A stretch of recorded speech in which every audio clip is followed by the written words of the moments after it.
জুলাই গণ অভ্যুত্থানের দিনে অভ্যুত্থান স্মৃতি জাদুঘর উদ্বোধন করলেন প্রধানমন্ত্রী তারেক রহমান। গণভবন থেকে ২৪-এর ৫ আগস্টের পর জাদুঘরে পরিণত হওয়া জুলাই গণ অভ্যুত্থান স্মৃতি জাদুঘরটি উদ্বোধন করেন তিনি। উদ্বোধন শেষে ফাতেহা পাঠ ও মোনাজাত করেন প্রধানমন্ত্রী তারেক রহমান জুলাই শহীদ, আহত, দেশ ও জাতির কল্যাণে। উদ্বোধনকালে প্রধানমন্ত্রীর সাথে ছিলেন অন্তর্বর্তী সরকারের সাবেক প্রধান উপদেষ্টা অধ্যাপক মোহাম্মদ ইউনূস ও রাষ্ট্রীয় গুরুত্বপূর্ণ ব্যক্তিরা।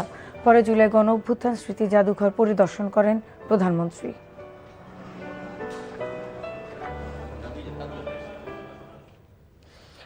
জুলাই জাদুঘরের সামনে আছেন সহকর্মী নাজিবুর রহমান, সরাসরি যুক্ত হচ্ছেন তিনি। নাজিব, দর্শকদের অনুভূতির খবর আমাদের জানান। লিমা, বহু প্রতীক্ষার পর কিন্তু জুলাই অভ্যুত্থান স্মৃতি জাদুঘর আজ থেকে উদ্বোধন করা হয়েছে এবং আগামীকাল থেকেই কিন্তু জনসাধারণের জন্য তা উন্মুক্ত করা হবে। আজ যেহেতু জনসাধারণের কেউই এই স্মৃতি জাদুঘরে প্রবেশ করতে পারবে না, তবে আজ কিন্তু আমরা দেখছিলাম যে স্মৃতি জাদুঘরের সামনে বেশ কিছু উৎসুক জনতার উপস্থিতি এবং সেই সাথে উদ্বোধন অনুষ্ঠানও এখনও চলছে। তার মাঝেই কিন্তু মানুষের উপস্থিতি আমাদেরকে জানান দিচ্ছে যে তারা কতটা আগ্রহ নিয়ে এতদিন এই জাদুঘরের জন্য অপেক্ষা করছিল, যেখানে আসলে জুলাই অভ্যুত্থানের যে স্মৃতিচিহ্ন সেগুলো কিন্তু সংরক্ষিত করা হয়েছে।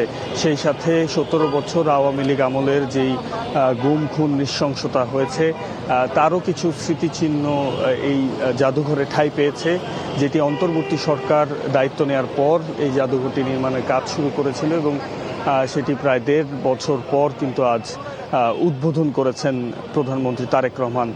তারেক রহমান উদ্বোধনের পর কাল থেকে যেহেতু জনসাধারণ এখানে প্রবেশ করতে পারবেন, তখন হয়তো আমরা জানতে পারবো তাদের অনুভূতির কথা। তবে আজ আমরা বেশ কিছু মানুষের সাথে কথা বলছিলাম, তারা বলছিল কিন্তু তারা বেশ কিছুদিন ধরেই এই জাদুঘরের জন্য অপেক্ষা করছিল। তারা আগ্রহ প্রকাশ করছেন যে এই জাদুঘরে কি কি রাখা হয়েছে বা এই জাদুঘরটা কিভাবে সাজানো হয়েছে সেই ব্যাপারে তারা জানতে এবং দেখতে আগ্রহী এবং সেই অপেক্ষার প্রহর কিন্তু আর ২৪ ঘন্টার মধ্যেই ফুরাতে চলেছে, অর্থাৎ আগামীকাল থেকে তারা এখানে প্রবেশ করতে পারবেন।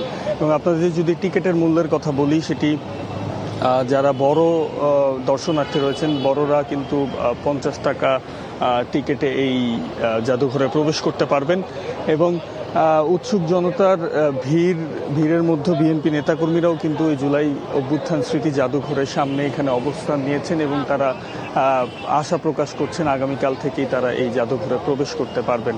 তো সব মিলিয়ে এখনও জুলাই অভ্যুত্থান স্মৃতি জাদুঘরের ভেতরে উদ্বোধন অনুষ্ঠান চলছে। আমরা হয়তো আপনাদেরকে দর্শকদের যারা দর্শনার্থী রয়েছে তাদের প্রতিক্রিয়া নিয়ে আরও বিস্তারিত পরবর্তী সংবাদে জানাতে পারবো। লিমা।